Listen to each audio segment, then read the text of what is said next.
when we sent the print off to Technicolor, they sent it to MGM and they copied it.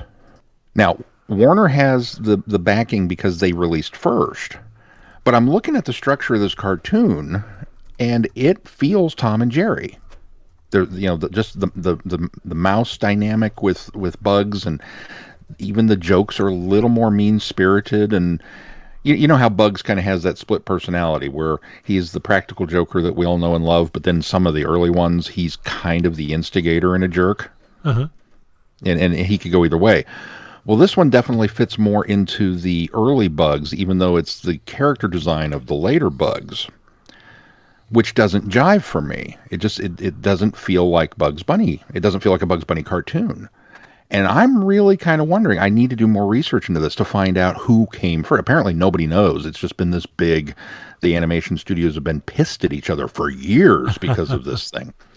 And I found that I went into this deep dive and got really fascinated by this story of which came first.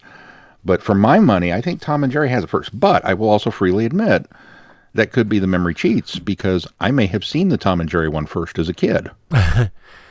So that's where my impression comes from. Let me add to that Fritz Freleng was the one that directed the Bugs Bunny version, Rhapsody Rabbit. And Hanna-Barbera credited for directing the Cat Concerto.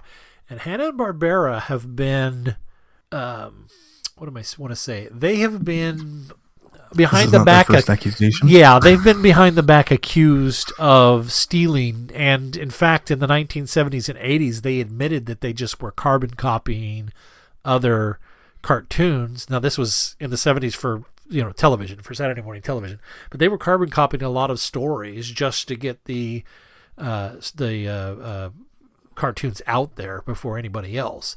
And so they've been at least accused time before of plagiarism. Now, this would have been many years before a lot of those accusations, but it is interesting that, and the story, it does say story uncredited by William Hanna and Joseph Barbera as well. So it's possible that it could have been in the realm of possibility. Then. Yeah, I don't know. That's just one more thing that I would add to it. So that is my fascinating story of the week on what I did. Fell down this rabbit hole, quite literally. Sounds like you fell down a cat and mouse hole. We also went and saw Quiet Place 2 in our triumphant return to movie theaters. Yeah, I saw you guys saw it in the theater. How was it? I haven't seen the first one, so don't spoil anything. No spoilers. It's good. It is probably as good as the first one for continuing the world building and doing what it does. It's different, obviously, because you don't have the gimmick of the first film. Yeah. But overall, I found it to be just about as enjoyable. And it did well at the box office this week, so that's encouraging. Holly and I, for the last month and a half, have been saying, we need to see the first one so we can see the second one. We still haven't sat down and watched the first one yet, so we'll get. You so need to watch the first one. It's so very good. I know. Anything else? Well, let's move on to our review of the Time Lord Victorious, Echoes of Extinction. From Big Finish Productions. What do you think? A transmat capsule? Looks more like a depressed cupboard. Doctor Who, Time Lord Victorious, Echoes of Extinction. Are you lost, sir? Perpetually. That's usually by design. Edwards. Welcome home, sir. Did you enjoy your massacre? No. They all died too quickly. Find me someone else to kill. Of course, sir. This place should have a security system. Let's see if I can get a look at what we're dealing with. Oh, that's odd. I wonder. I'm not sure I like how all the options seem to end in death. That's how life works, sir. You're a coward and a killer, and when you die up there, all alone, no one will care. Thank you for killing them for me. Oh, I'd kill everyone for you. If this thing just wiped out your entire species, it needs to be stopped. It needs to be stopped. It needs to be stopped. Ah, hello. Don't move. Oh, brilliant. Barely arrived and someone's already got a gun in the face. What happened here? Impressive, isn't it? Impressive? You find a world littered with skeletons, you think it's impressive? It's obscene. Oriv went silent about a week ago. Oh, this is Oriv. The long-dead world... No. Wait, a week ago? What do you mean a week ago? Oriv's been dead for millennia. No.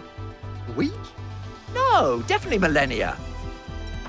Or a week. Shoot it! Captain, it's about this time I start running. Big finish. We love stories. Bum, bum, bum. Yeah, I quite enjoyed this.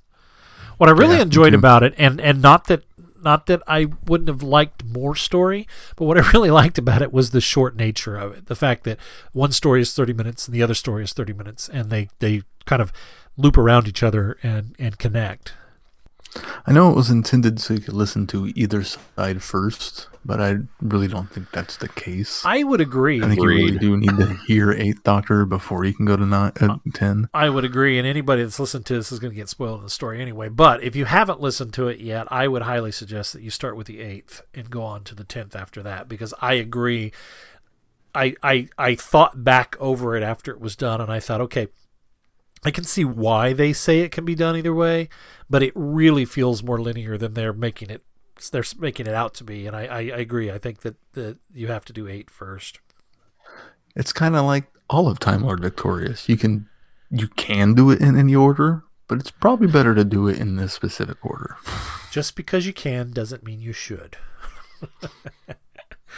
That's a memo we did not get. I think long ago. I think specifically because of the network, about it, the network's story arc, I think has to be developed in such a way that you learn about it in the 8th Doctor story, and so when it shows up in the 10th Doctor story, you're already familiar enough with its method and what it is, so that when it does start taking over the crew members, or absorbing the crew members, or doing whatever it did.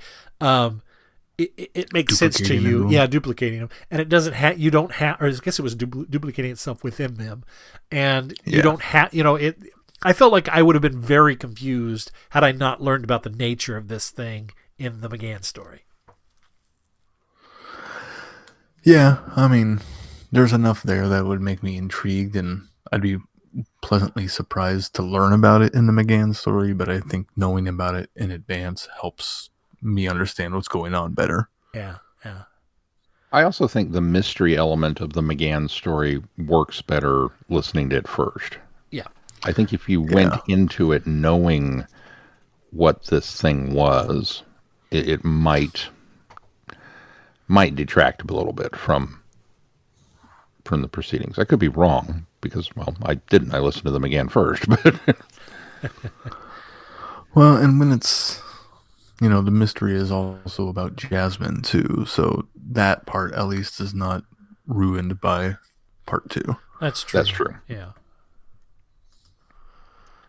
I found it's interesting in a way that this is the finale, because it very much is a postscript to the Time Lord Victorious kind of. It's a postscript and a prologue. Yeah. In true Doctor Who fashion, it's an end, but it's also the beginning.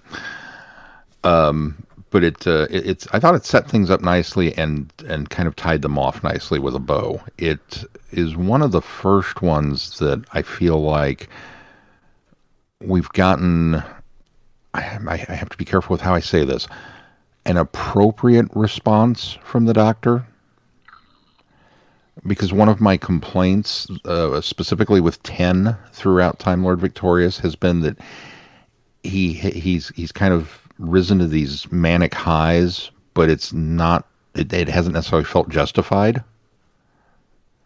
Not like Waters of Mars, Time Lord Victorious, and then to know that we still need to bring him back down for the rest of those specials. It's a tough rope to walk. And for the most part, they did it. But it just felt like there were a couple of moments throughout the run that have been, that's not quite working for me. And why isn't he this? And then he needed to be very remorseful. And this one worked from the remorseful standpoint. This one, I think, really kind of had a very good handle on look, I'm trying, okay? Right. And You know? Yeah. I don't even so much think it went far as showing so much remorse as a learned lesson. I think that Yeah, that's a good, yeah. Yeah, I think he certainly realized that what he did was wrong, and it was a lesson learned for him. And so this, I think, story conveys that well enough. Yeah, and the 10th Doctor is cocky enough that he's only going to begrudgingly admit to learning that lesson. Yeah, right. You know, versus the 8th Doctor, which I feel, that's another thing that I enjoyed, is even though they weren't in this together, but how their two halves of the adventure kind of wound up playing off of each other. Mm-hmm. Yeah. Mm-hmm. I'm also 100% in love with the robot butler. Every story should have a robot butler. From now on, this is a decree I'm making. And they all have to be voiced by this guy. Was that Edwards? Is that what was that the robot? Edwards. Yeah. That was Paul Clayton. Now, I know that we had talked about this once upon a time. Keith, you're the name guy. Is this the gentleman who does the John Hurt impersonation? I don't think so. Was it just me? Or I very much thought this sounded like a John Hurt. Like it wasn't John Hurt, but especially at the beginning when the butler was talking just to her, and it just, I don't know, it really felt like it was in there. And then the Doctor shows up and it's not. It's very much not a direct impersonation of him, but it was close enough that I was like, they should hire this guy if they're going to do more War Doctor stuff, because he was good. Yeah, no, I didn't get that at all. Me neither. I didn't think he sounded anything like John Hurt. Just me then. Okay. He's done some other audio in the Big Finish Ranges, Bernice Summerfield. He did the Wormery. He's done a lot of Torchwood. Yeah. Looks like, though, he was also in television. He voiced Ulysses Maragras in The Infinite Quest, and then he was Mr. Bartle. He performed as Mr. Bartle in Planet of the Oods. So he's done some Doctor Who, but not. And then, as Keith said, a lot of Torchwood. But yeah. So no, that's totally not that guy. Nope. Far enough. I'll tell you, I was really shocked because I had read. I had looked at the cover and I kept listening for Burn Gorman. I kept because he's got a very distinct voice, and I kept listening for him, and I could not figure out who he was, and I had to finally go to Wikipedia to find out which character he was playing, and he was predominantly through the whole thing because he was the voice of the network. They had put just enough of an audio effect on his voice that I could completely. He did a fantastic job in his performance, but I could not tell that was him at all. Yeah, same. I didn't even know. Yeah, Arthur Darvill, Oh, yeah. I picked out immediately as soon as we got to the 5th Doctor, or the 10th Doctor story, and it was Cook, was it that he played when he first started talking? I was like, oh, okay, well that's Arthur Darvill, because he's the other one that's listed on the front of the. Yeah, and I didn't realize he was in it, so I didn't until once I realized once I got to the bonus features and they talked to him about it, I was like, oh yeah, that totally was him. But at the time, since I didn't know he was in it, I just thought he was just some dude. Right. Yeah. No, I only had a heads up on both of those guys because I had seen the cover art before I listened, so I knew I was listening for both of them. And like I say, Arthur Darvill, I picked up who he was right away. But Burn Gorman, I was listening for it, and I was shocked to find out that that's who it was. I knew Arthur Darvill was in it and picked him out a little later in the story. It wasn't immediate, but I did pick him out. I did not know Burn Gorman was in it until got into the making of stuff, and then he started talking. I was like, Burn wasn't in this. And then I even somehow miss his name in the credits. It was right. Oh my God, that was Burn Gorman! Yeah, wow, right there at the bottom of the cover art. If you have the cover art, I don't know if you've seen the cover art, but I see a tiny little picture of the cover art, and that's Yeah. it. Oh, I see. Yeah, it says featuring Bern Gorman, Catherine Drysdale, and Arthur Double. Did you happen to listen to the behind the scenes I did. bits? Yeah, I did. The interview with him I thought was particularly lovely when he just kind of gushed over finally getting to do Doctor Who proper. Yeah, yeah. Like, Torchwood's great, but it's not enough. Well, that's because everybody had always said how they'd been in Doctor Who, all the other guys that have played, and of course most of them have, but he had not, because in that, after what was the second season, he died, and they didn't end up crossing anything over actually into the show until after that. So I also knew that Mina Anwar was in it, but I could kind of figure out where she was. And then once I got to the bonus features, it was confirmed for now, me. remind me, she was what's her name on Sarah Jane Adventures? Yeah, she was Ronnie's mom. I can't remember. Could remember. Yeah. I'm trying to remember her name. Gita. Ida. Yeah. Gita. Okay. Wow, nice poll, Glenn. Yeah.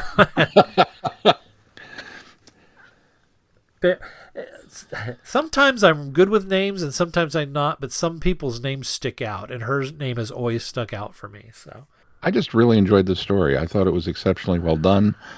I think I liked the Eighth Doctor segment better than the 10th Doctor one, but not.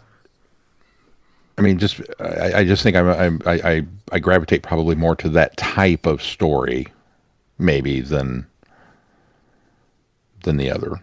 I don't know, but well, it seems that the stakes are higher in his story than they do by the time we come around to the 10th Doctor's story, and I think part of that has to do with the fact that there's two different approaches from the character. The Eighth Doctor is very much, I'm going to stick around and I'm going to sort this out, and I'm going to, make sure there are no further deaths.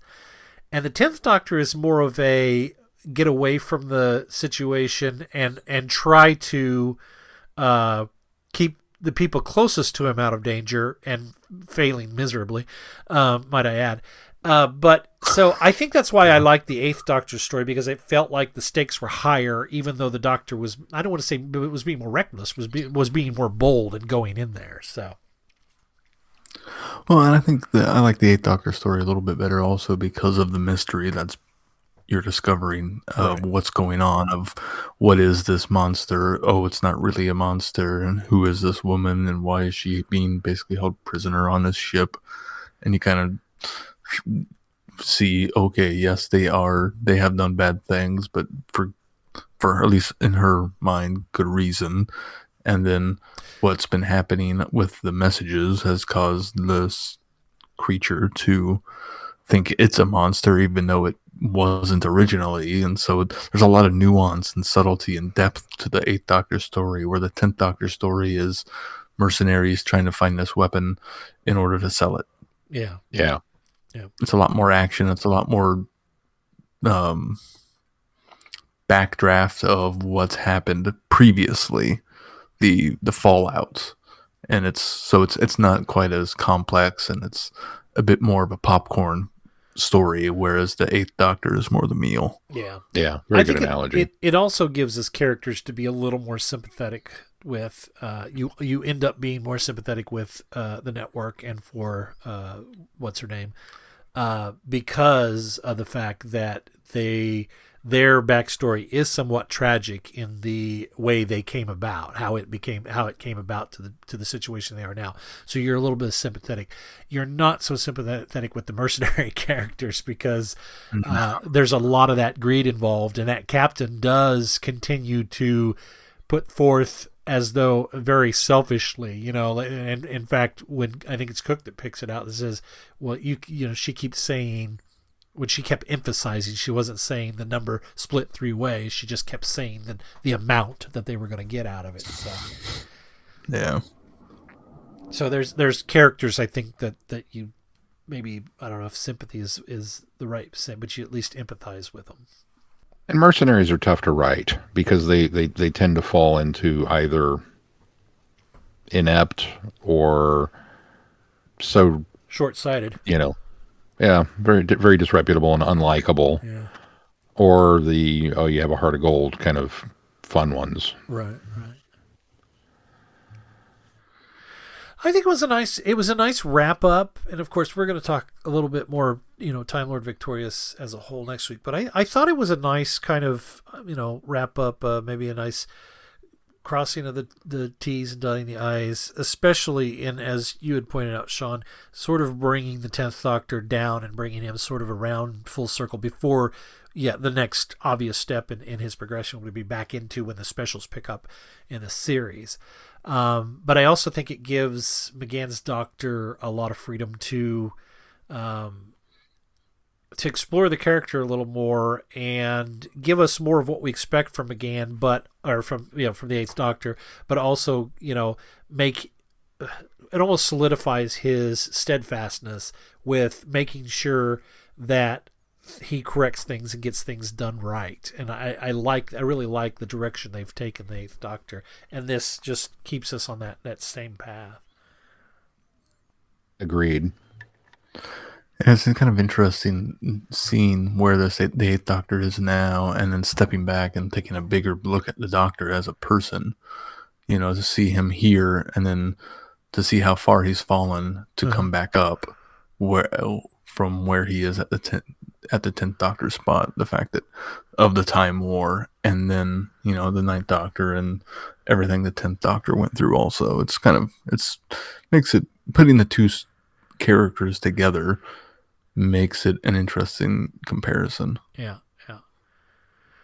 I like that we kind of bring the Eighth Doctor back around full circle to he's still trying to visit the 700 wonders of the universe where we started in He Kills Me and Kills Me Not. And he showed up and said, so this isn't the Braxital collection, which I think if I've read somewhere that the Braxital collection is peppered throughout a lot of Big Finish, and was started in, I think, a Theater of War, which was a New Adventures novel. So I'll be interested to get there where the catalyst, but the genesis of the Braxton collection was. Find out more about that. Wonder if we'll ever get there. Oh, I'll get there. I've been reading through the New Adventures stuff without you guys. So. Oh, I just mean that he may not ever make it. He may not. Yeah, you're absolutely right. I don't think he does. Yeah, I think you're right. You're taking it for granted just because the Third Doctor did eventually make it to the Metabilis. Well, and Braxtel, his brother, right? We've learned that through Big Finish, is the Doctor's brother. I think we've learned that. I think we've learned that kind of on the outskirts of everything, that we haven't really delved into that, but I think that we've at least learned of that through some of the Big Finish audios we've listened to. I believe you're correct. I'm not going to commit to it, but Well, it looks like the Braxitel collection was first mentioned in City of Death. Oh, it was on the TV? According to TARDIS Wiki. Oh, I do not remember that. I do not remember that brought up. Huh, I'll be darned. I mean, it's first seen later in a novel. I'll have to go back and look that up. Maybe we have had the genesis of at least the reference. Yeah. Well, anything else you guys want to talk about on this story before we start the close? Just that it was highly enjoyable and a good one to go out on. Yeah, high marks. Yeah. Especially since we'd kind of gotten some stinkers there, I think, towards the end of the Time Lord Victorious. This sort of, as you say, brought us back to kind of a high mark, a high point for the event, I suppose. All right, well, Sean, what do we got coming up on the schedule? Oh, coming up on the schedule, we have our complete wrap-up of Time Lord Victorious will come next week. And with that, we will look at the video game, The Edge of Time. We will look at the immersive everywhere event, Time Fracture. And we will look at the final Eagle Moss Hero Collector, Time Lord Victorious and Brian the Ood. And our special guest from over at Tardisos, Timothy Harvey, will join us for that discussion. So I expect a lot of fun and a lot of trying to remember things. We'll get back into our Mucho Master with the First Doctor Adventures, Episode 1, Box Set 1, The Destination Wars, from Big Finish. And the second issue of the currently ongoing, a 4-issue run of the Missy comic book from Titan Comics, written by Jody Hauser. And then back to Big Finish for the 9th Doctor Adventures. We're going to do the entire Ravagers set, 1, 2, and 3.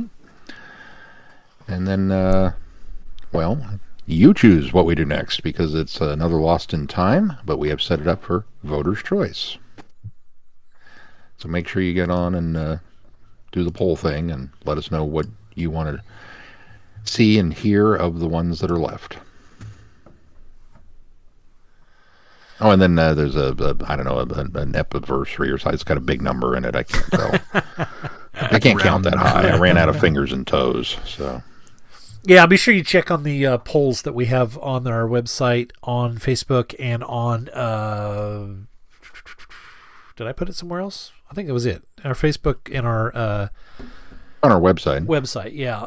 And vote for which one you want to see us do. Those polls are there, and we'll probably close those out here coming up soon. So act fast and get your vote in. And then be sure to check our website for updates on this podcast. You can find that at travelingthevortex.com. If you get any value out of this podcast, why not consider putting some value back into it? You can do that on our Patreon link by clicking on our Patreon link and consider supporting us there. Thank you to those who already are. Also, please consider giving us a 5-star review on Apple Podcasts or wherever you subscribe to this podcast to help us in the ratings, recommendations, and make sure you join in on the conversation in our listeners forum on Facebook so you can engage with other listeners and share your thoughts and insights with us and others on that forum. Anything else we need to talk about before we close this show? I think that'll wrap it up. If not, until next time, I'm Glenn. I'm Sean. I'm Keith. Cheers.